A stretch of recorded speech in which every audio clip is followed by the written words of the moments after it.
이 시간 목사님 나오셔서 아름다운 소식이라는 제목으로 말씀 전하실 때 귀한 은혜 받으시기 바랍니다.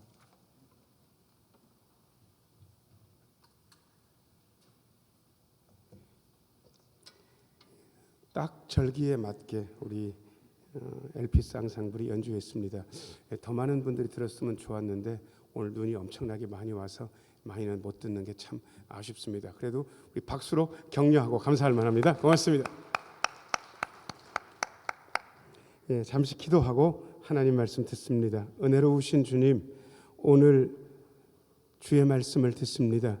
주님께서 함께하여 주시고 말씀을 들을 때 마음속에 기쁨과 감사와 용기가 샘솟게 하여 주옵소서. 하나님의 어떠하심을 경험하는 귀한 시간 되게 하여 주옵소서. 예수님 이름으로 기도합니다. 아멘.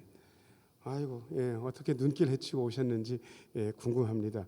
어제 저희 딸한테서 전화가 왔어요. 아빠, 내가 주일마다 교회를 잘 서울에서도 가는데 눈도 많이 오고 그다음에 너무 추워서 유튜브로 예배드리면 안 되냐고 그렇게 묻길래 제가 가야 된다고 했겠습니까? 그러라고 그랬겠습니까? 그러라고 그랬어요. 그런데 여러분들은 몸소 이렇게 오셨으니 얼마나 대단합니까? 치아드립니다. 오늘이 대림절 세 번째 주일입니다. 첫 번째 주에 강림하실 주님에 대해서 말씀드렸습니다. 일 없이 오시는 게 아닙니다. 내가 한번 와봤어. 그런 식으로 오실 것 같으면 우리 신경 안 써도 됩니다. 그런데 진노와 심판을 위해서 오실 거다라는 이야기를 우리가 알고 있습니다. 그 진노와 심판 앞에 어떤 것도 다 드러나게 돼 있습니다. 그래서 온 세상이 떨 거다 그렇게 말씀드렸는데 이사야는 토기장이신 주님을 생각하면서 포기하지 않습니다.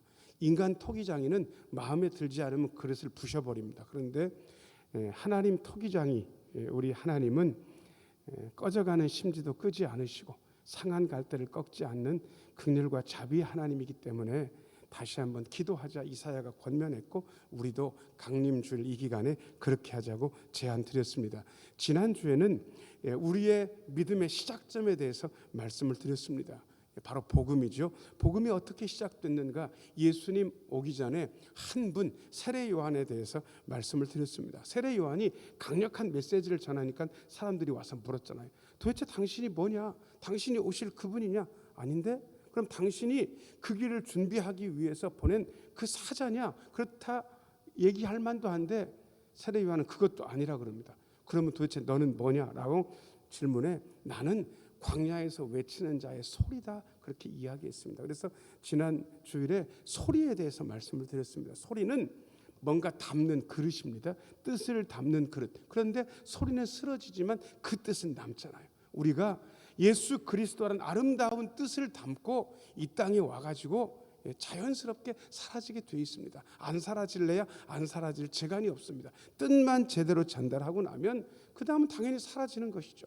여러분 영원토록 기억되고 싶으십니까? 예수님 한 분이면 족하고요. 그런 분은 우리는 잊혀져야 되는 존재입니다. 그런데 하나님의 기억이 놀랍다고 말씀을 드렸습니다. 그런데 세례 요한은 그렇게 회개의 세례를 전파했고 그 뒤에 오시는 예수님께서 성령의 세례를 전파하신다고. 그리고 우리는 그 성령에 이끌려서 사는 삶을 살아야 된다는 말씀까지 지난 주간에 드렸고요. 오늘 대림절 셋째 주에 아름다운 소식을 전하는 건데 역시 이사야서의 말씀을 골랐습니다. 이사야는 여러분들이 아시는 대로 두 가지 메시지가 이렇게 있습니다. 하나는 심판, 하나는 구원. 심판의 메시지가 워낙 강렬하기 때문에 이사야서를 한마디로 요약하면 망한다.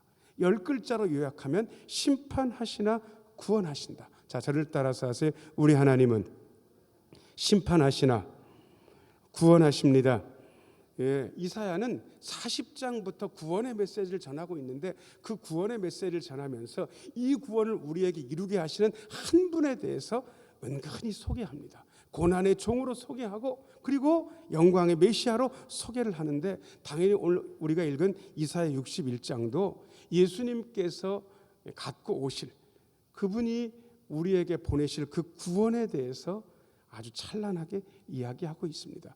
예수님은 나사렛 회당에서 당신 사역 초기에 나는 이런 일을 하러 온 사람이다라고 이사야 61장 1절 2절 그 본문을 읽으셨습니다. 그리고 사람들은 그걸 못 받아들이고 예수님을 죽이려고 했지만 예수님께서는 그 사명 가지고 오신 분이 확실합니다.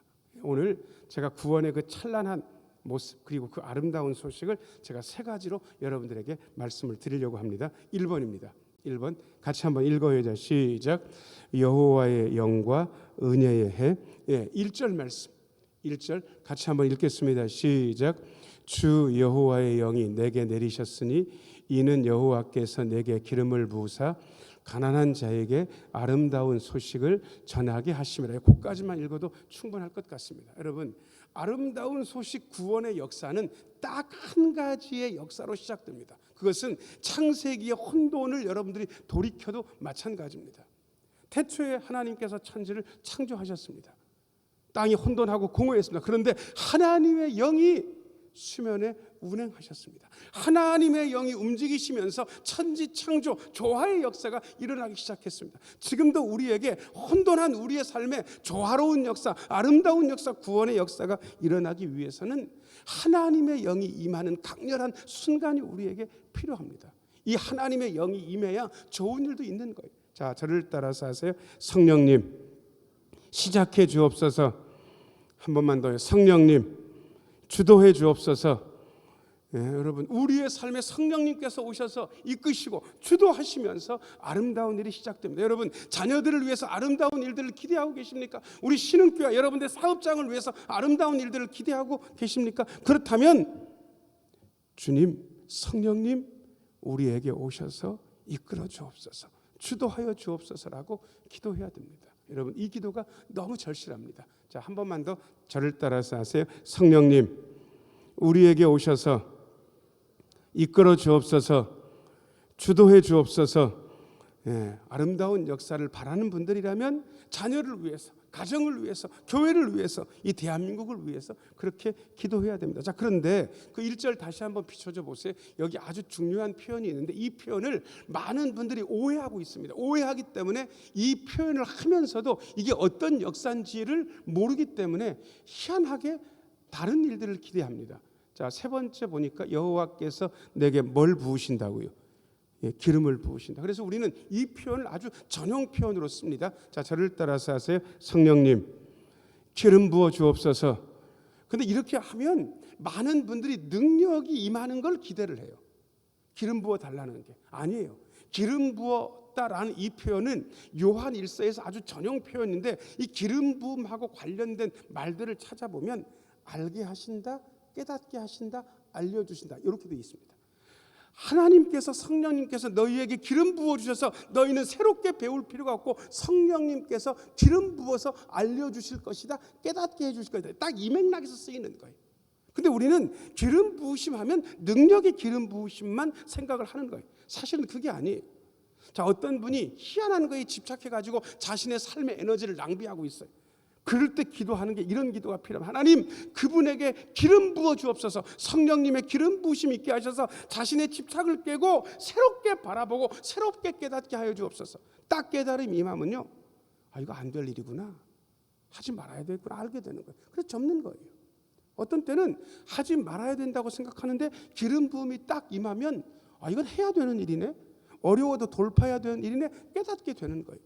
제가 이번 주간에 며칠을 누구를 생각하면서 성령님 기름 부어 주옵소서, 성령님 기름 부어 주옵소서 이 기도를 오래 했습니다. 본인이 자신의 처한 상황을 굉장히 어려워하는 거예요. 힘들어하는 거예요. 포기하고 싶어하는 거예요. 아닌데 조금만 생각을 달리하면 그야말로 기회의 순간인데, 다시 한번 일어날 순간인데 본인은 손을 놔버리는 거예요. 여러분, 그때 제가 어떤 기도를 해야 되겠습니까? 성령님 기름 부어주셔서 이분의 잘못된 생각을 깨닫게 해달라고, 알려달라고 기도해야 되는 거 아니겠습니까? 더 이상 포기하지 말고 이제는 다시 한번 일어나라고, 이러다 죽는 거 아니냐고, 이러다 죽겠다고 그렇게 생각하고 있다면 그거는 잘못된 생각 아니겠습니까? 일어나야죠. 자, 혹시 여러분들이 그렇게 인생에 대해서 비관한 그런 생각을 가지고 있는 분들이, 알고 있는 분들이 있다면 자, 저를 따라서 하세요. 성령님 기름 부어 주옵소서. 기름 부어 주옵소서. 깨닫는 거예요. 깨닫고 나면 괜찮아지는 거예요. 자, 그런데 오늘 말씀에 보면 희한한 게 두 개가 연결되어 있다는 사실을 알게 됩니다. 이 연결은 세상에서는 이해를 못하는 거예요. 2절 말씀. 2절 말씀. 같이 한번 읽겠습니다. 시작. 여호와의 은혜의 해와 우리 하나님의 보복의 날을 선포하여 모든 슬픈 자를 위로하되. 여러분, 은혜의 해하고 보복의 날이 어울립니까? 안 어울립니까? 안 어울리죠. 이거는 그야말로 상반된 거잖아요. 그런데 성경은 이 상반된 거를 같은 선상에서 이야기합니다. 그리스도의 향기에 대해서 이야기하면서 바울 사도는 이렇게 얘기했습니다. 어떤 사람에게는 이게 생명의 냄새다. 어떤 사람에게는 이게 죽음의 냄새다. 여러분, 그리스도의 향기를 우리는 생명의 냄새로 아는데 어떤 사람들은 이게 죽음의 냄새라고 맡는다고 하니 여러분 이게 이해가 되냐고요. 그런데 저는 한 가지 역사적 사실을 보고 이게 가능하다고 알게 됐습니다.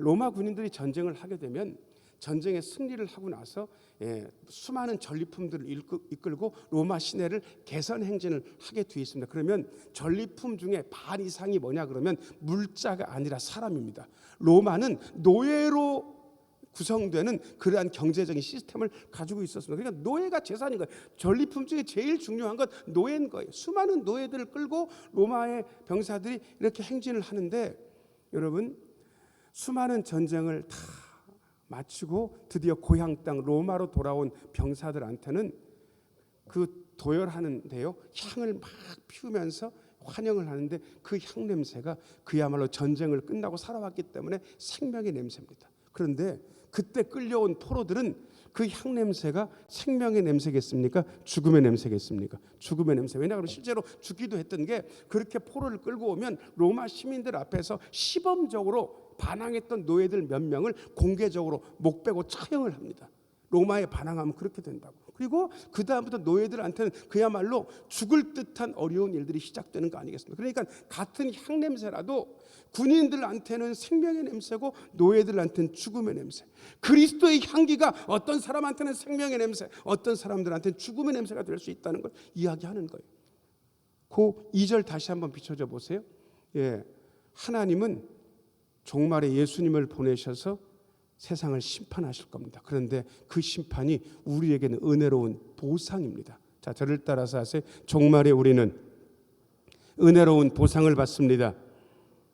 하나님의 원수들은요, 보복당하는 거예요. 심판당하는 거예요.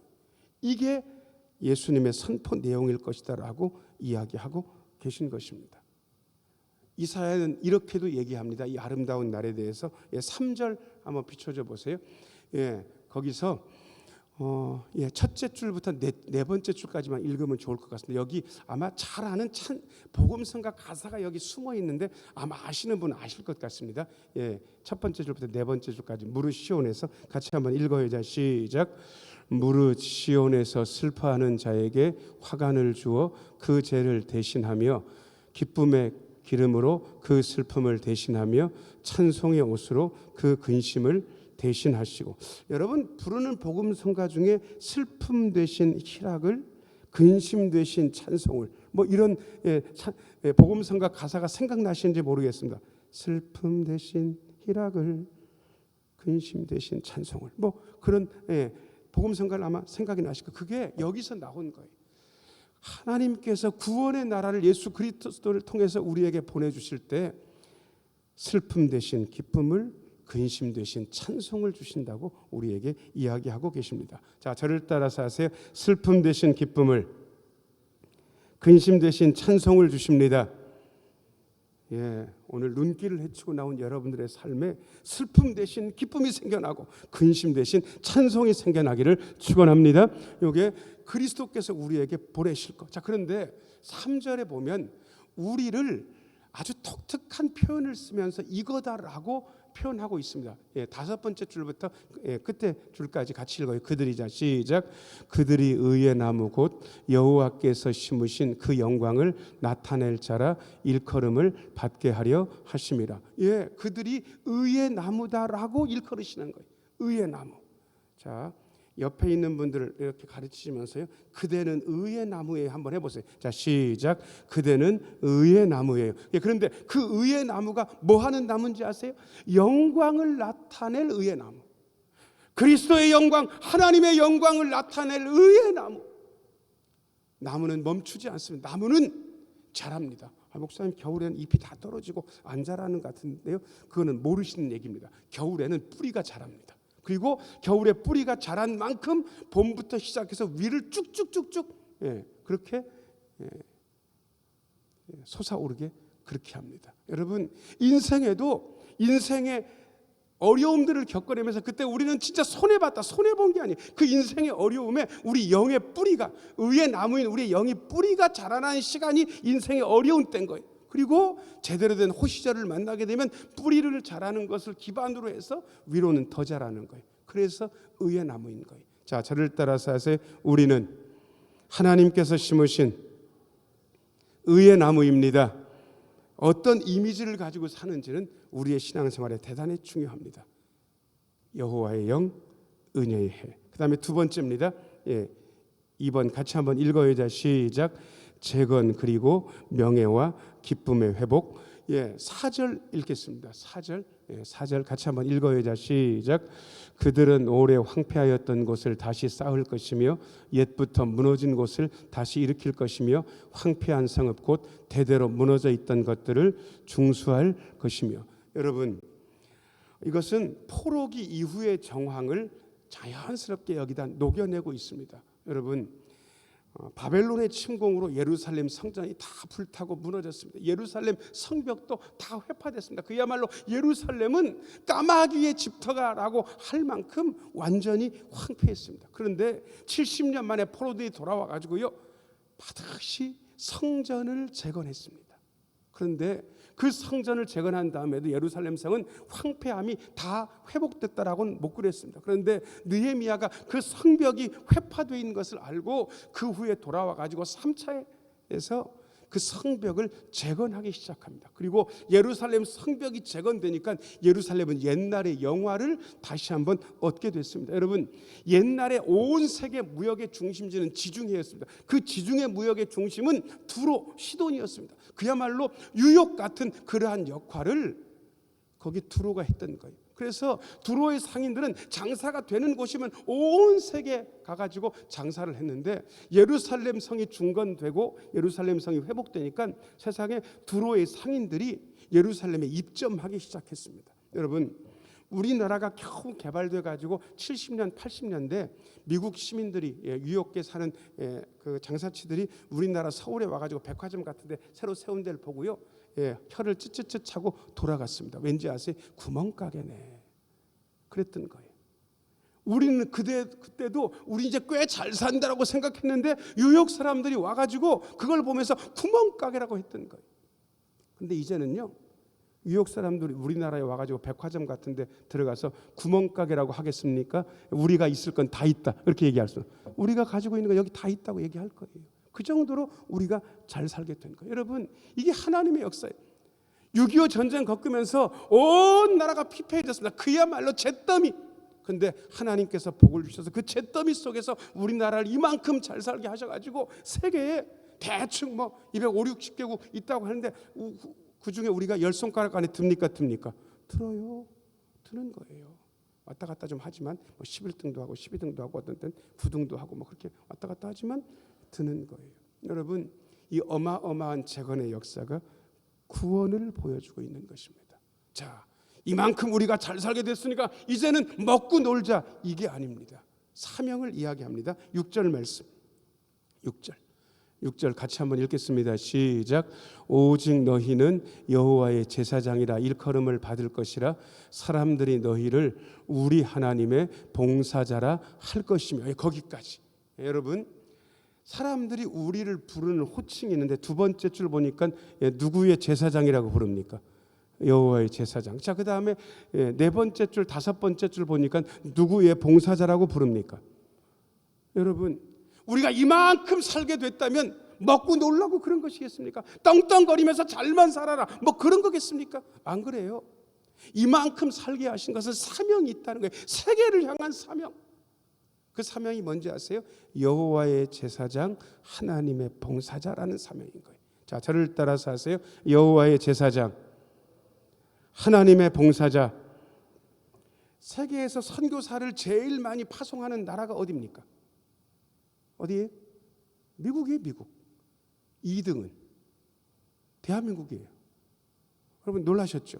우리의 궁정은 그 정도 아니지만 선교사를 파송하는 걸로 봐지면 우리가 2등 하는 거예요. 왜? 우리가 여호와의 제사장 노릇을 감당해야 되니까. 하나님의 봉사자가 돼야 되니까. 신흥교회가 잘 된다면 그냥 우리끼리 잘 먹고 잘 살기 위해서 그러는 게 아니에요. 여호와의 제사장, 하나님의 봉사자의 역할을 감당하기 위해서 우리가 잘 돼야 되는 거예요. 자, 저를 따라서 하세요. 우리는 여호와의 제사장, 하나님의 봉사자입니다. 여호와의 제사장, 하나님의 봉사자란 사명을 망각하는 순간 하나님께서 주신 것 걷어가시는 건 시간 문제예요. 어떻게 보면 지금 우리가 이 사명을 망각했기 때문에 하나님께서 쫄아들게 하시는 것들을 이미 우리는 경험하고 있는 거예요.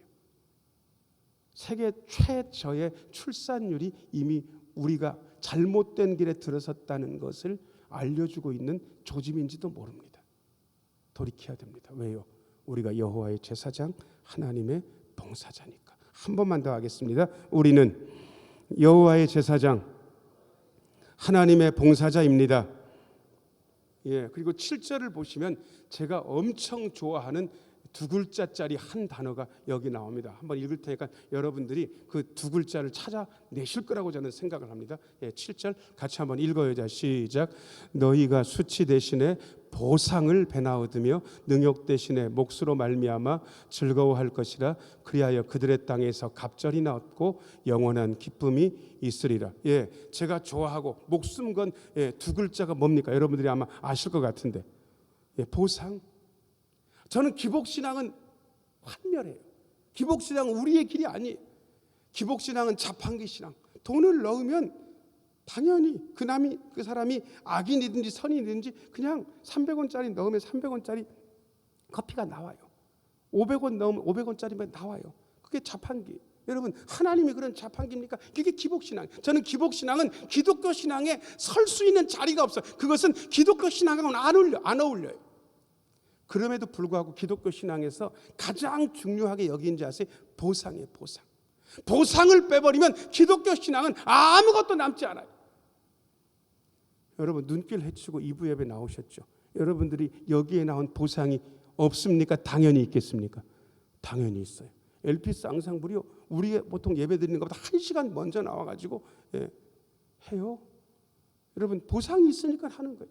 제가 오늘 3번 설교하면서 하나도 힘겹지 않아요. 왜 힘겹지 않은지 아세요? 저는 보상을 믿는 사람이기 때문에 그런 거예요. 보상이 없으면 진짜 힘 빠질 거예요. 그런데 보상이 반드시 있습니다. 여러분들의 선행에 대한 보상, 여러분들의 믿음에 대한 보상, 여러분들의 눈물에 대한 보상이 반드시 있습니다. 7절 다시 한번 비춰줘 보세요. 7절. 자, 그 보상이 밑에서 두 번째 줄 보니까 그 보상이 되게 쬐깐한 건지 아니면 그 보상이 큰지 여러분 두 글자를 딱 읽으시고 여러분들 저한테 한번 봐주세요.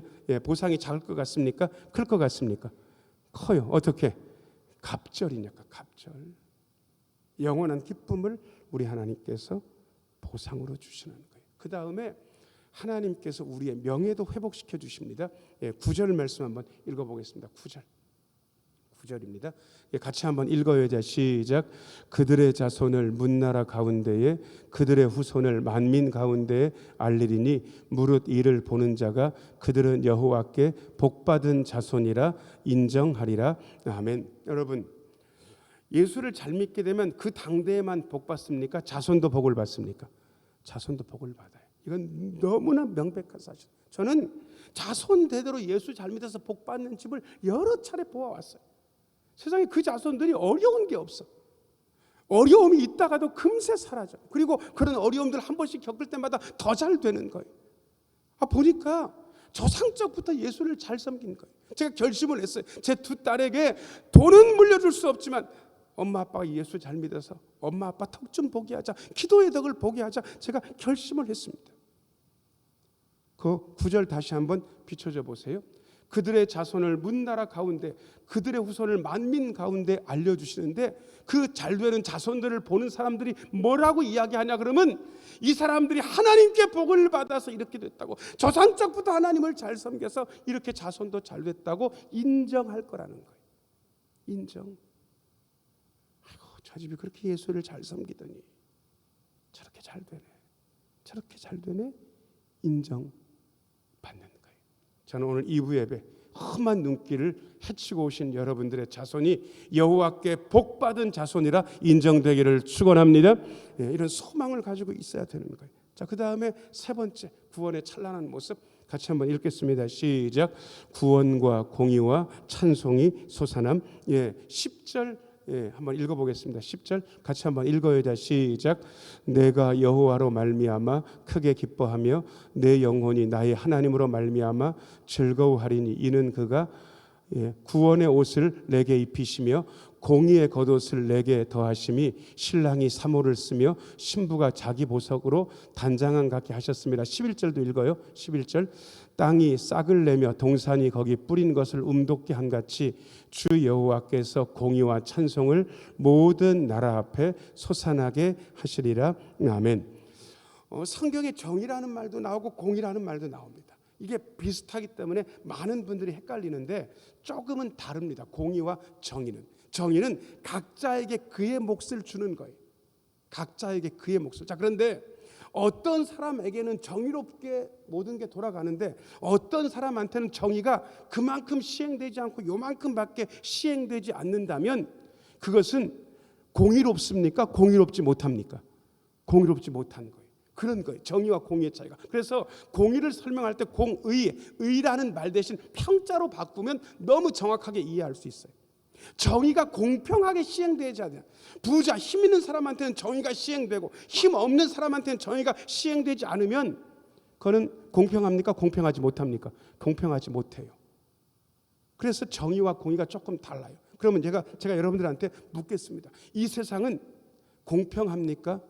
공평하지 못합니까? 공평하지 못해요. 왠지 아세요? 출발선부터 다르기 때문에 공평하지 못합니다.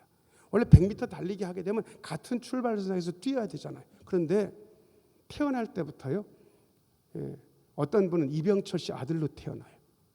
이건희 씨 아들로 태어나는 거예요. 어떤 분은 집도 절도 없고 빚만 오지게 물려받아가지고 태어나는 분도 있는 거예요. 여러분, 출발선이 공평합니까? 불공평합니까? 불공평한 거예요. 얘기할 것도 없어요. 저는 제 피부만 보면서도 세상이 불공평한 거를 어마어마하게 느낍니다. 제 친구 목사가 있는데 뭘 바르는 것 같지도 않은데 피부가 생동생동한 거야. 한 목사 뭐 좀 발라?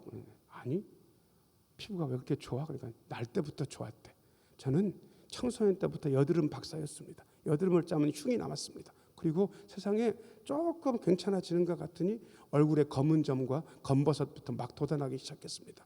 한 8년이나 9년쯤 전에 정형외과 가지고 한번 엎었습니다. 저희 어머니가 제 얼굴을 이렇게 쓰다듬으시면서 아유, 우리 아들 이쁜데 얼굴에 점이 많이 났으니까 엄마가 돈 대줄게. 엄마가 돈 대줄 테니까 성형외과 가가지고 한번 밀라 그래가지고 엄마 말씀을 충실하게 따르는 저는 밀었습니다. 그런데 딱 2년 괜찮고 2년이 지난 다음에 다시 돋아나기 시작했는데 그 전보다 더 돋아났습니다. 요즘도 저희 어머니가 제 얼굴을 쓰다듬으면서 한 번 더 엎을 생각이 없냐고 묻길래 제가 안 한다고 그랬습니다. 왠지 아세요? 밀면 또 생길 거니까. 여러분, 제 친구하고 저하고 공평합니까? 불공평한 거예요. 근데 저는 믿는 게 있습니다. 세상은 불공평해도 하나님은, 뒤에 여러분들 해보세요, 공평하십니다. 자, 저를 따라서 하세요. 세상은 불공평해도 하나님은 공평하십니다. 여러분, 그 공평이 언제 우리에게 완벽하게 이루어지겠습니까? 천국에서 이루어지는 거예요. 천국에서. 거기까지 생각을 하니까 그 천국이 지금 여기에서 시작됐다는 사실을 받아들이기 시작하니까 괜찮은 거예요.